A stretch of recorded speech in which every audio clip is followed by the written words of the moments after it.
what is traditional database applications? Okay, so normally traditional database applications store textual and numeric information. So textual and numeric information means either it should be in terms of text or numeric information. Okay, then what is multimedia database? Multimedia database is when the database normally stores images, audio clips, video streams digitally. That is called multimedia database. And traditional database means when it stores the textual and numeric information, that is called traditional database applications. Okay, and then these are the databases which are specific on based on the information that we are storing. So normally textual and numeric is traditional. Multimedia means it's when it stores the multimedia related information such as this, it will be called multimedia database. And then there is something called geographic information system. Okay, so geographic information system is in short it is called GIS. It stores and analyzes maps, weather data and satellite images. Okay, so what is geographic information system?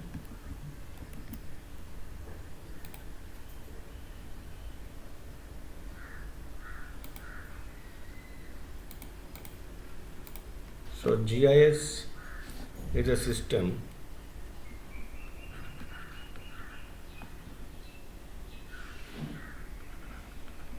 is a computer system. If you want to take note, you can take. Then you will be having a if you maintain a note from the first class itself, then you will be having a good note on database so that you can use it later on for the exams and other things. So GIS is a computer system for capturing, storing,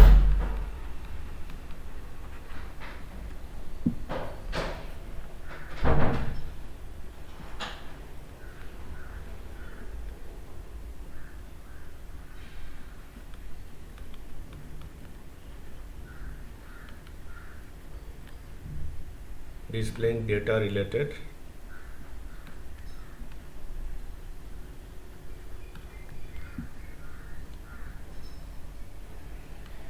to positions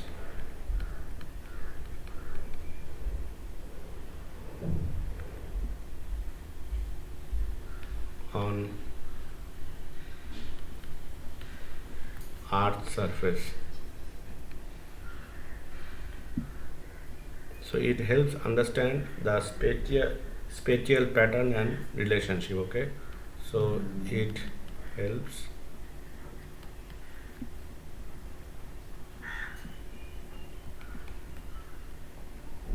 understand spatial or spatial, whatever, spatial pattern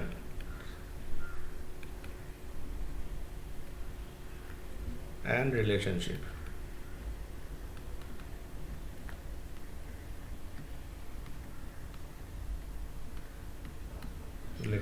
Okay,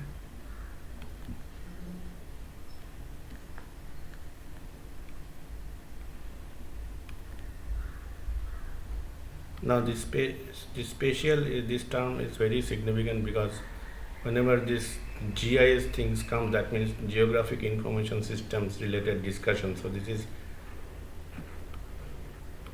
geographic information system.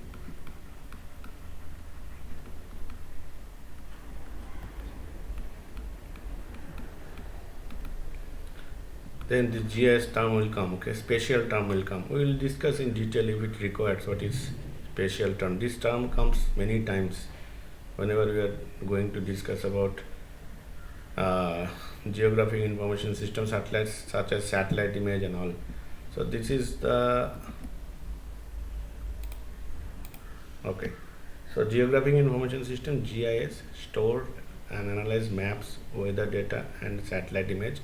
Remember that whenever geographic information system related discussion comes, that time this spatial data will come. Okay, spatial data has a lot of significance, especially with the things which ISRO and I mean the geographic information related work, the institute, whichever institute they do work related to geographic information system, they have this spatial term very common. They always deals with this term. Okay, anyway, so this is a special kind of database, geographic information system. Now second thing is data warehouses and online analytical processing. Data warehouses and online analytics, these are all databases which we have given special names. Okay, so data warehouses and online analytical processing system. So data warehouses means it's a warehouse which stores the data. Okay, which contains data, that is called data warehouse, digital data. And online analytical processing, which in short is called OLAP. So what it does, OLAP systems extract and analyze useful information from very large databases, support decision making. Now these OLAP systems support decision making. That means we can have some expert systems or AI related module here in OLAP system. That means OLAP can be used as a expert for expert systems also. Okay, so OLAP, what is OLAP? This OLAP term also very common, and you have to always remember this terminology, OLAP. Sorry. So what is OLAP?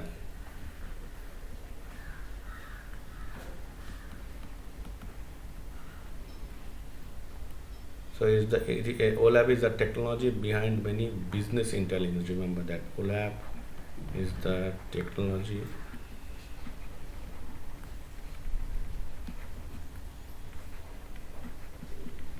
behind many business intelligence. Okay, business intelligence, which in short called BI. Okay, one second. Let me check whether I have maximized the sound or not. Yeah, okay.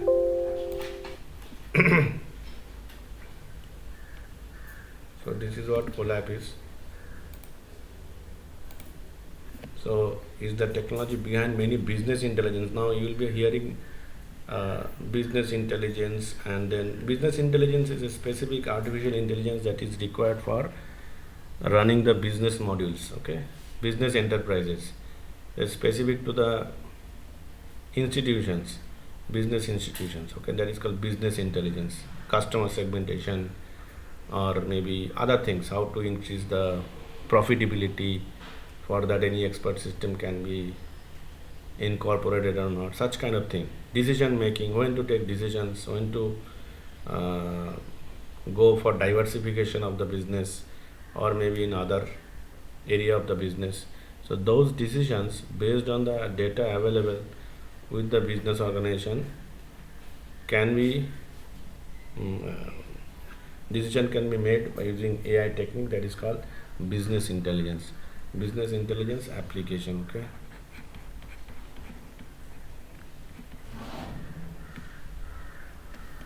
OLAP is a powerful technology for data discovery, including capabilities for limitless report. So it can provide limitless report. So limitless report means, so sometimes as I told you in the last class also, that when nowadays this situation is different, we have a lot of data. So the report that will be generated for decision making, that will be also huge. Okay, such kind of thing manually cannot be done. So OLAP helps us to do that. Okay, so limitless report and limitless report viewing, it helps in limitless report viewing, complex analytical calculation,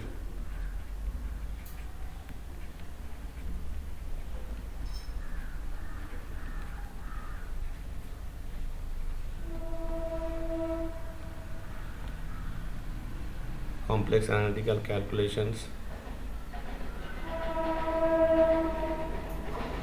and predictive what if scenario. One second.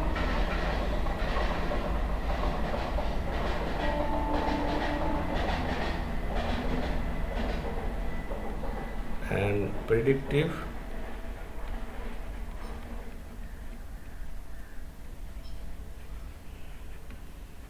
what if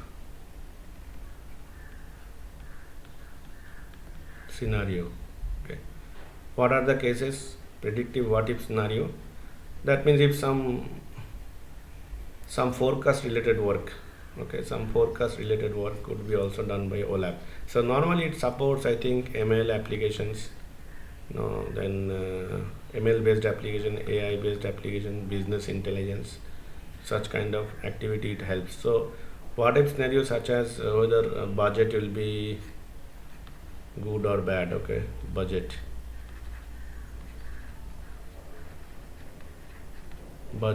forecast, budget forecast will be one of them. So what if scenario planning.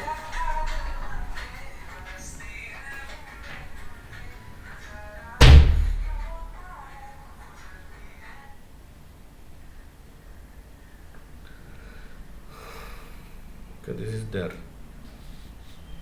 So OLAP is important. You have to remember some question may come from OLAP. Okay, we'll discuss OLAP in detail in the last unit. So this is there. Then what else?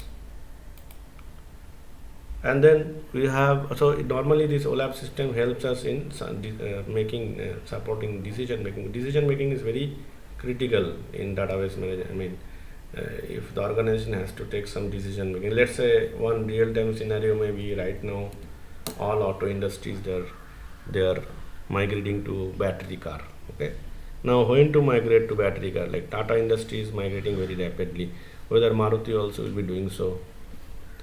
Everything will be migrated to battery car. In the US it is already in the process. In India also it will start battery car. Okay, so for that, what all the stations they have to, if battery car is introduced, then this is not the only car. Alongside they have to also introduce charging station. So what Tata is doing, they are converting their service centers into charging stations. So how long it will take? So these are critical decisions that industry has to take. Okay, such kind of decisions cannot be manually be taken. So for that, historical data and current data will be there. Based on that, applying machine learning and AI based application and business intelligence using OLAP technique, management can take decisions very quickly. Okay, it will support taking decision making process more quicker way. And then we have real time and active database technology. Okay, now real time means what? You know that real time technology, and then active database technology. So what it does, control industrial and manufacturing process. So what is real time active database?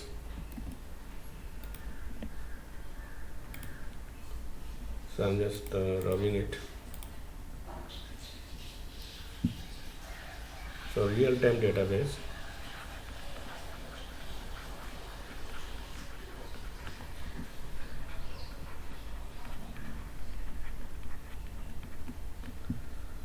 is a database system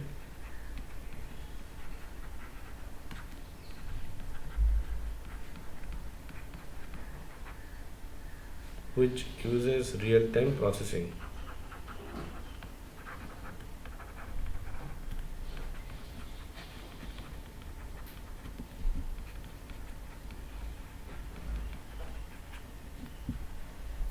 to handle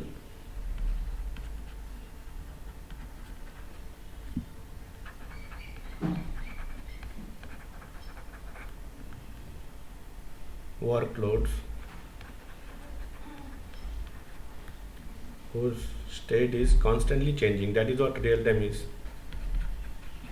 State is constantly changing.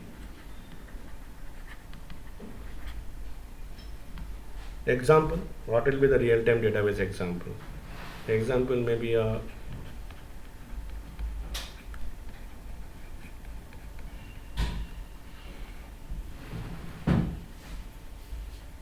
stock market data, stock market live data,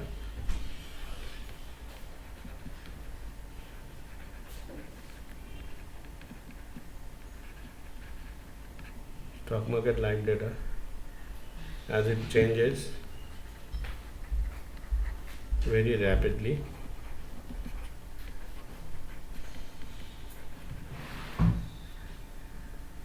and dynamically.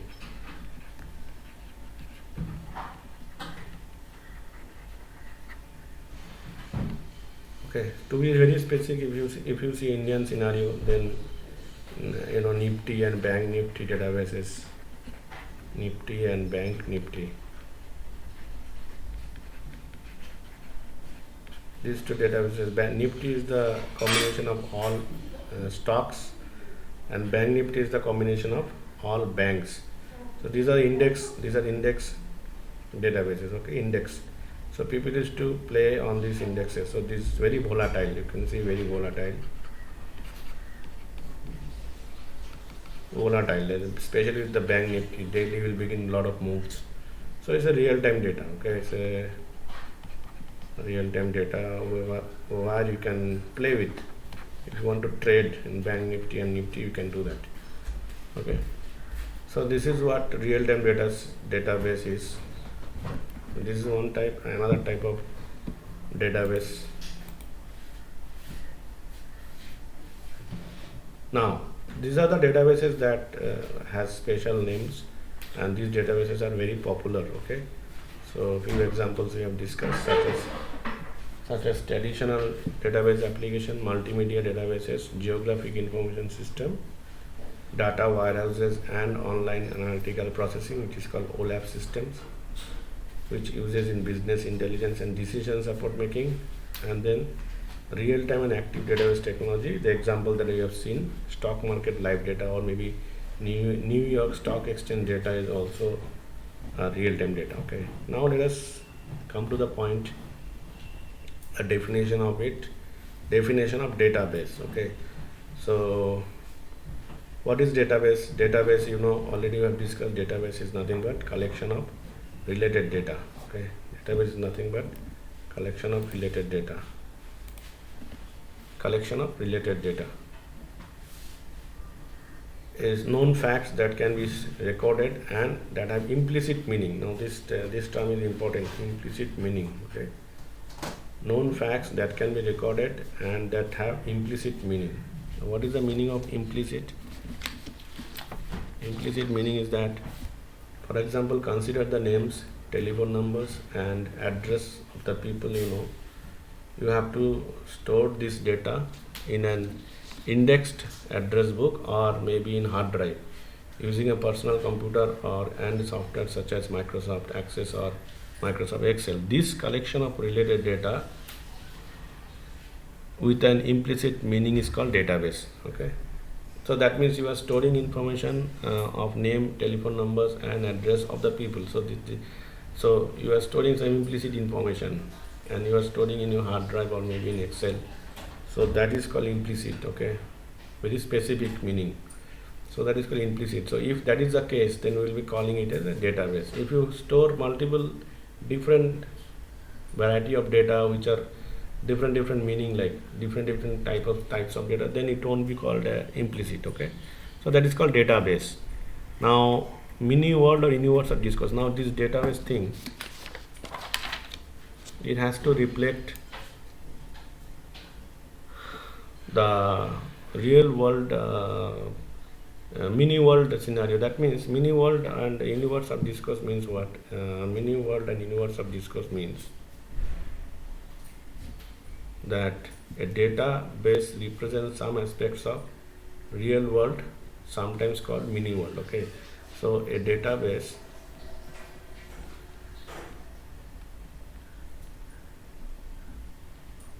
represents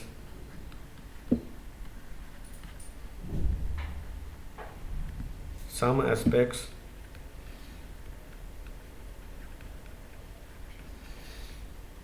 of real world, sometimes called as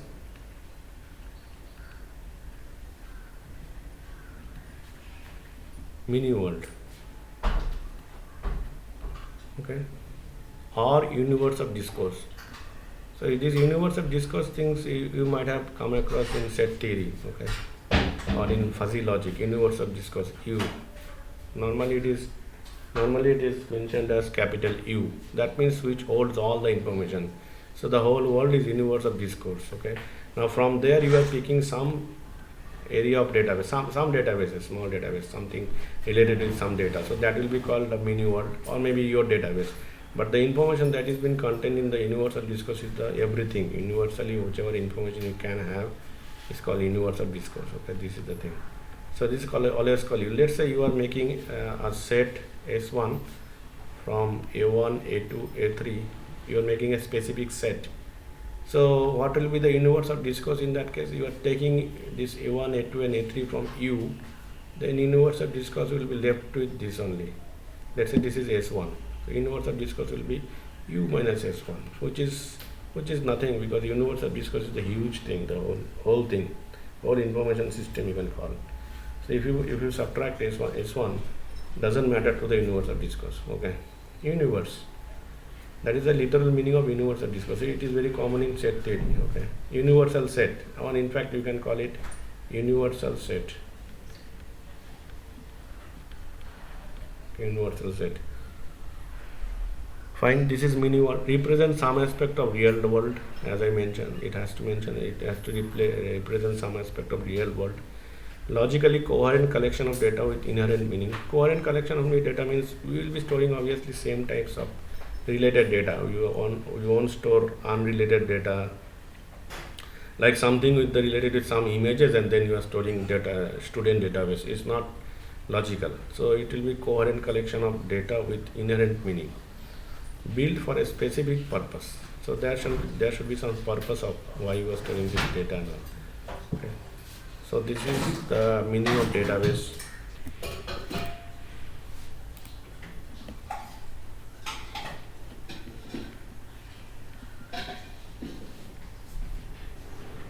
Large database. So they have a heavy, the data storage is, they have data, the data in Amazon is huge. Okay, because all users are using, and people are purchasing a lot of things from Amazon. Okay, so it's a world largest e-commerce company. So obviously it is having large commercial interest, and the database will be heavy, huge. No, what is database management system? So database management system is nothing but collection of programs, enables user to create and maintain a database. Okay, so normally sometimes database management system is also referred as relational database management system, as I mentioned earlier. So when you are having tables and all, how you are relating tables each other, so that is called database, and that is related to the database management system. So each tables we have to address. So when you write queries and also all tables are. So what is the definition of database? Specify the data types, structures and constraints of the data to be stored. So first, how the structure will be there of the database. Then what are the data types we are going to using? Are you going to using storing integer data types or character data type or floating data types or anything else, strings? That is the data types. And what is the structure of the database? Okay, and constraint of the data. Obviously there will be a lot of constraints. When we will be learning these subjects, we will come to know that there are a lot of constraints that we have to use, especially when we will be dealing with the keys. Okay, so there are a lot of constraints that we will be learning later on. And then finally we have this thing called metadata, very important. Metadata. So what is data? So some metadata literal meaning is data upon data. So database defining of descriptive information stored by the DBMS in the form of database catalog. So this is a catalog or dictionary. So every time you will be using this data dictionary or metadata to understand the database. Okay, so what is metadata?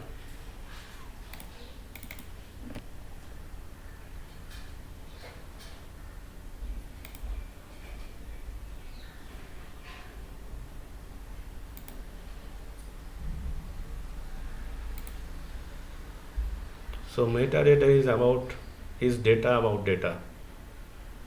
Data about data, meaning it's like a dictionary. Every time you deal with the database, you have to go to metadata and check what kind of database I am dealing with. Okay, so that is metadata. Nothing to be confused with, because there are a lot of unnecessary discussion happened about regarding metadata. There's nothing. You have to go to metadata and check the information to understand your database. That is metadata. You have written everything regarding with your database in metadata section. Okay, so data in relational database is stored in structured manner, organized in tables and columns, and extended with constraint on the data, primary and unique constraint, foreign keys, check constraints, or data types.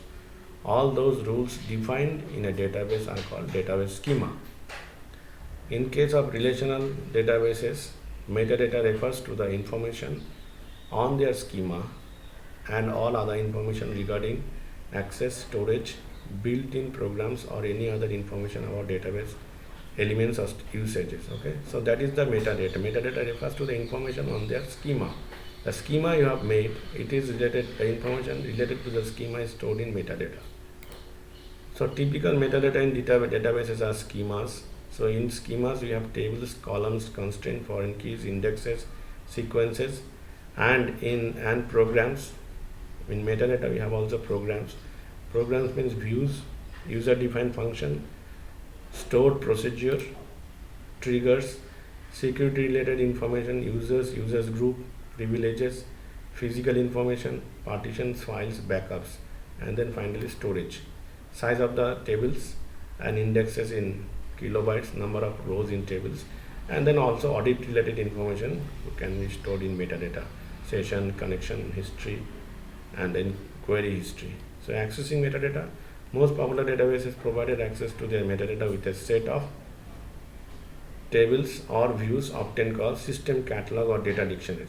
Okay, many of them implement or standard information schema. You can access those using plain SQL query. So this is all about metadata and how to access the metadata. We will discuss about metadata in detail later. Okay.